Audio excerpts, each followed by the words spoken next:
Thank you very much. I'm very honored to receive this.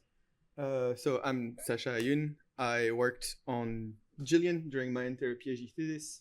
I was supervised by Petar Maksimovic and Philippa Gardner and sponsored by a bunch of external funders.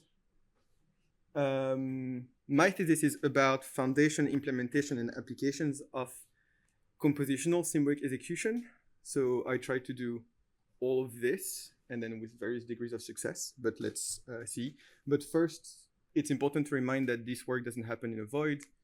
And this was joint work with all of these people. So Petar Maksimovic, Philippa Gardner, Joseph Fraganzo Santos, Andreas Lowe, Daniele Nantes Robino, Simon Park, Xavier Denis, Nat Carmios, Caroline Kronjäger, and Paul Josted.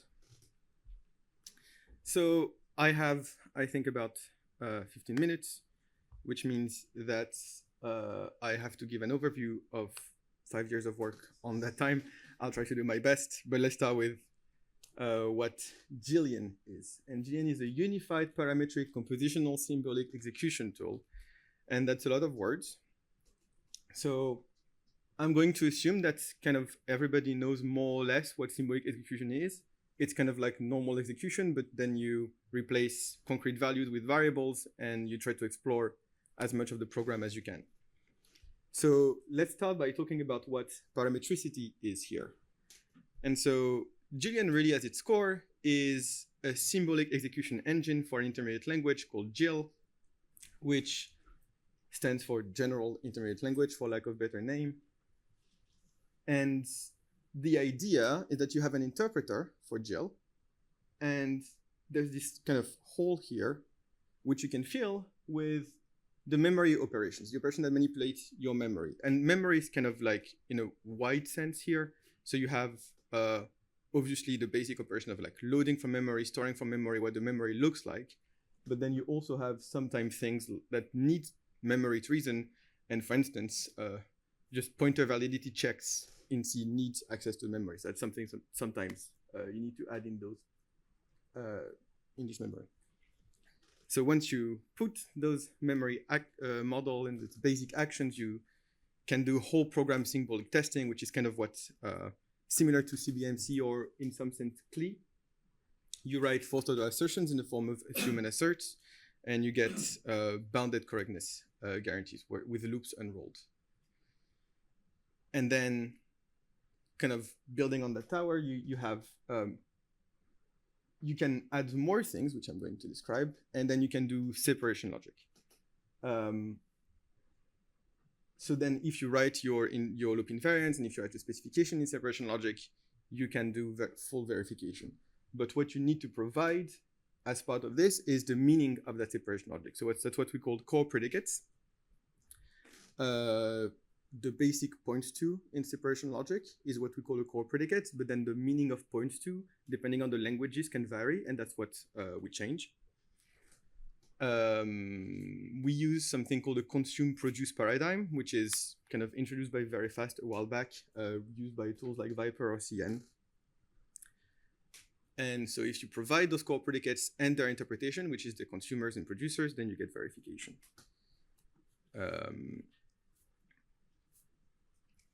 And then you know that verification over approximate, and Gillian is unified because we also support under approximation. And once you have under approximation, you can do bug finding, such as bi-abduction analysis. So if you provide also a very thin API of fixes, which is when something goes wrong, you can fix it. You can also do bi-abduction like Infer.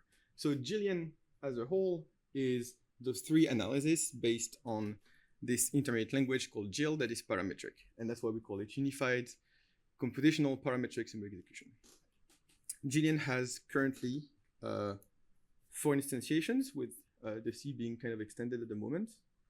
The Gillian JS instantiation was kind of extracted from the work of Javert, which was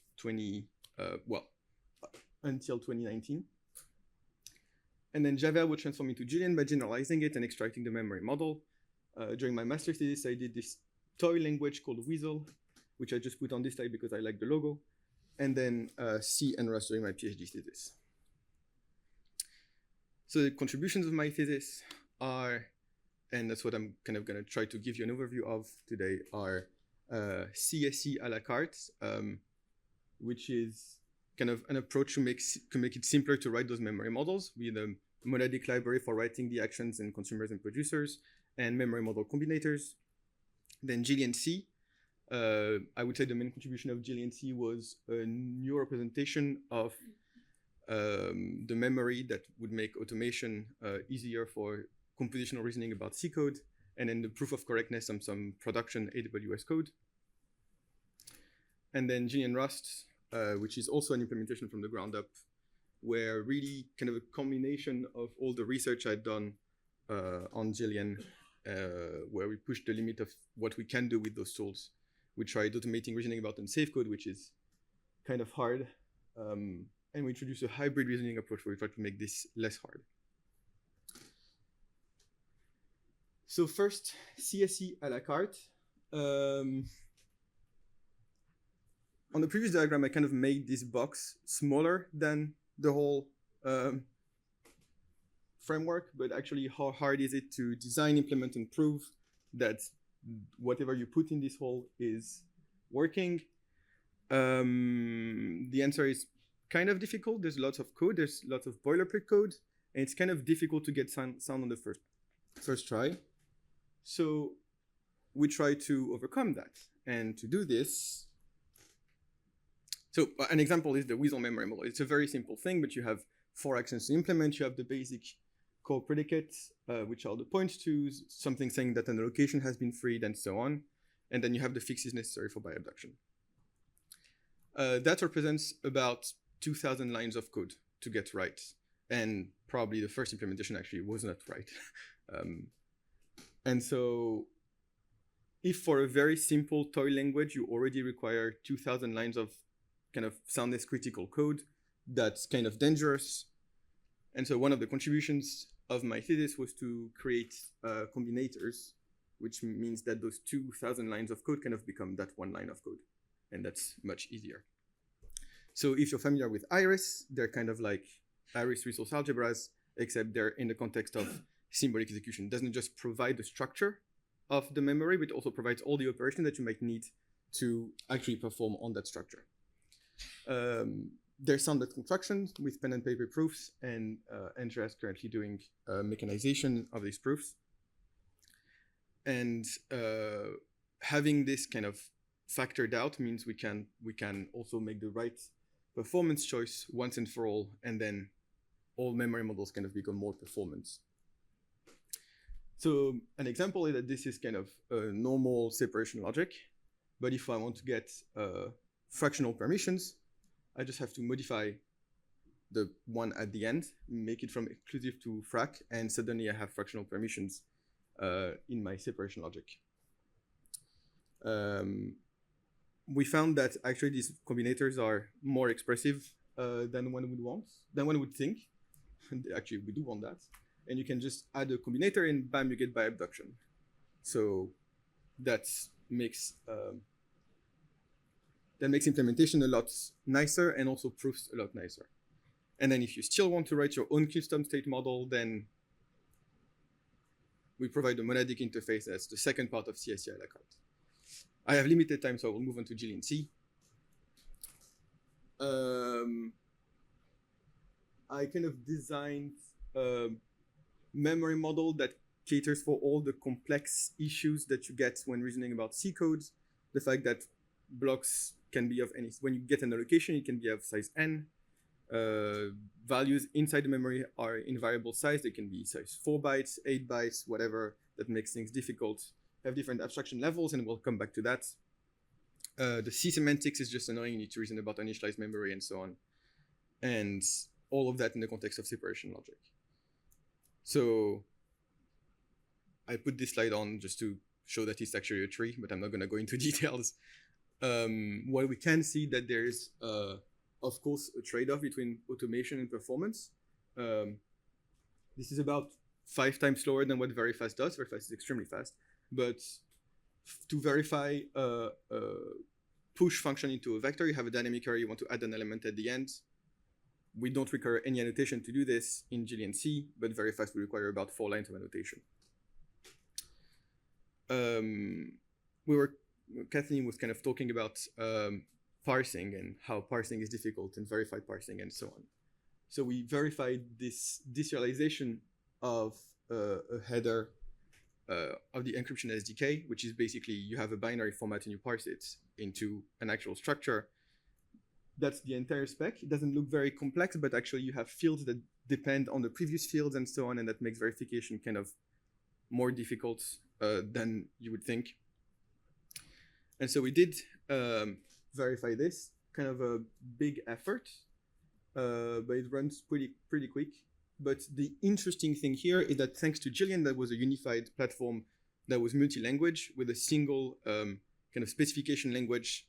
If you don't talk about separation logic, we could verify the same code for C and JS, like implemented in C and implemented in JS with the same specification. And we actually found bugs, 6 bugs in total, 3 and 3, and 1 security critical bug in each case. And I learned that when you find security critical bugs in people's code, you shouldn't say it on GitHub, especially if they work at AWS and they get paged in at 2 a.m. Yes. Finally, Gillian Rust. We developed a hybrid reasoning approach. The idea is that at the unsafe level, you have a lot of reasoning to do to maintain all the invariance that unsafe Rust requires, well, actually that Rust requires. But then in safe Rust, when kind of what people think about when they think about Rust, the part that is memory safe, you don't have to do all of this. And so there's extremely efficient encoding of safe Rust into kind of functional languages, like pure functional languages that make verification very, very easy.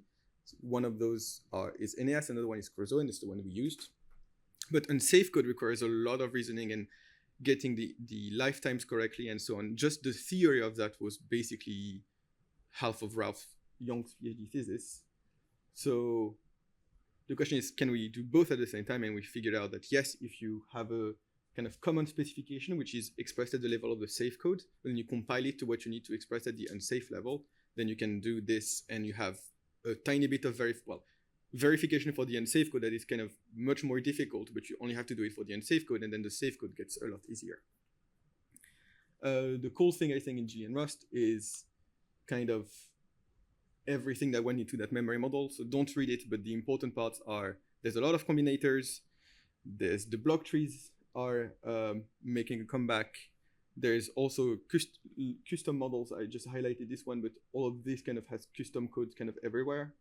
And very advanced automation that we leveraged what we already knew how to do in Gillian, and very advanced ghost state. So this is really Iris ghost state. There's agreement algebras and communicating things and so on. And we could kind of automate most of the work. And verifying type safety of VEC function requires no annotation except the spec. And verifying functional correctness requires 1 line of annotation. So in terms of proof, you still have to write the specification, and those specifications are kind of complex. We found that we're faster than existing tools, we're more automatic than existing tools, and we, at the time now, there's been other proofs, but we gave the first proof of VEC and linked lists. To conclude quickly, let's talk about the other generated work that was not done by me because it's a group effort, but mostly there's been this mechanization of the theory, of the meta theory behind Gillian in Rock. Still ongoing, mechanization of the CAC combinators led by Andreas. So they're not the sole authors, but they're clearly leading that work. You have a mechanization of the symbolic block trees currently by Simon Park.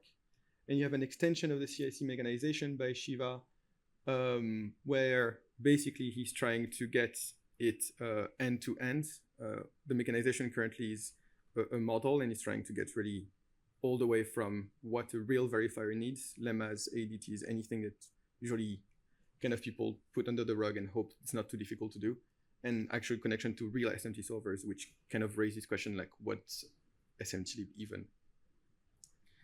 Another cool project that is ongoing is the Symbolic Debugger by Nat. It's kind of a cool thing where you can explore your symbol execution kind of interactively to do verification and makes things a lot simpler, hopefully. Tiny bit of a personal ad. We're organizing Camel in the Capital for people who are interested in OCaml. The next event is gracefully hosted by Jane Street and funded by the OCaml Software Foundation. If you want to attend, please attend. And if you have something cool to say about OCaml, please give a talk and contact me. Thank you.